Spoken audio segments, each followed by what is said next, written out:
বিয়ের 10 বছরের মধ্যে আমার স্বামী নিজের ইচ্ছায় একটা সুতির কাপড়ও কিনে দেননি। আজ পর্যন্ত যেটুকু দিয়েছে শাশুড়ি মাই দিয়েছেন। আমরা 4 যা, আমি সবার বড়। তবে আমার শাশুড়ি সবার সাথেই এমন করেন। আমাদের কোনো ননদ নেই। আমার স্বামীরা শুধু 4 ভাই। আমার শ্বশুর মারা গেছেন প্রায় 20 বছর হলো। আমার শ্বশুরের মৃত্যুর পর আমার শাশুড়ি একা হাতেই সংসারটাকে গুছিয়েছেন।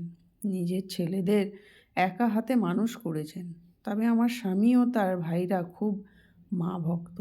তাদের মা যদি দিনকে রাত বলে, তাহলে ছেলেরাও রাতই বলবে। শুধু তাই নয়, আমাদের 4 বউকেও রাত বলতে হবে। এটা আমাদের স্বামীদের আদেশ। আজ সকালে আমার স্বামী অভ্র অফিসে যাওয়ার সময় তাকে বললাম, আমার জন্য দুটো শাড়ি কিনে নিয়ে এসো তো। পরনের শাড়িগুলো অনেক পুরনো হয়ে গেছে, এখন আর সেগুলো পরা যাচ্ছে না। অভ্র বলল, আচ্ছা দেখছি। আমি জানি অভ্র এখন তার মায়ের কাছে যাবে, তাই আমিও অভ্রর পিছন পিছন গেলাম।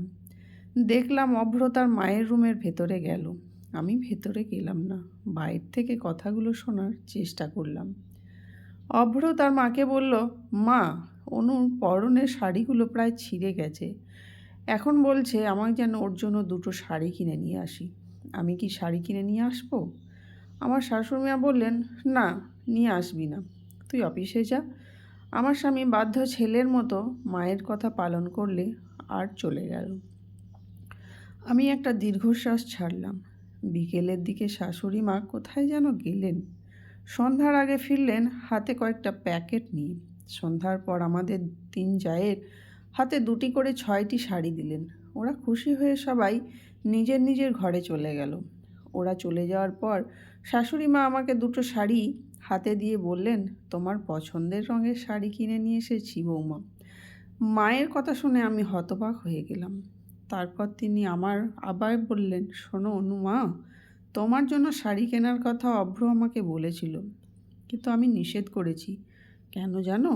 কারণ অভ্র যদি তোমার জন্য শাড়ি কিনে নিয়ে আসে, বাকি 3জন ওদের বউয়ের জন্য গয়নাসহ দামি জিনিস কিনে নিয়ে আসবে। আর এই নিয়ে তোমাদের 4জনের মধ্যে যেমন হিংসা শুরু হবে, তেমনি তাদের ভাইদের মধ্যেও মতের বিরোধ হবে। সংসারে ফাটল ধরবে, অশান্তি হবে, আর বাইরের লোকজন এটারই সুযোগ নেবে। মায়ের কথা শুনে আমার কৃষক আর তার ছেলেদের সেই একতাই বল গল্পের কথা মনে পড়ে গেল। আসলে তো মা তো আমাদের ভালোর জন্যই সব করছেন। এতদিন সব পর বুঝতে পারলাম। মা আমাকে আরও বললেন, জানো বড় বৌমা, আমার 4 ছেলে যে আমাকে মাসে মাসে টাকা দেয়, সেই সব টাকা আমি খরচ করি না। সংসার খরচের জন্য টাকা রেখে বাকি টাকা আমার ছেলেদের নামে আলাদা ব্যাংক অ্যাকাউন্ট করে জমা রেখেছি। আমি এই কথা কাউকেই বলি নাই, শুধু আজ তোমাকেই বলছি, কারণ তুমি আমার বড় ছেলের বউ। এইসব তোমার জানার দরকার আছে।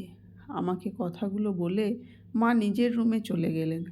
মায়ের চলে যাওয়ার পর আমার চোখ থেকে জল পড়তে শুরু করলো। তবে এই জল কোনো দুঃখের নয়, বরং আনন্দের। বিয়ের 10 বছর পর মানুষ দেখে চিনতে পারলাম না। অভ্র আর তার ভাইয়েরা ঠিকই বলেছিল।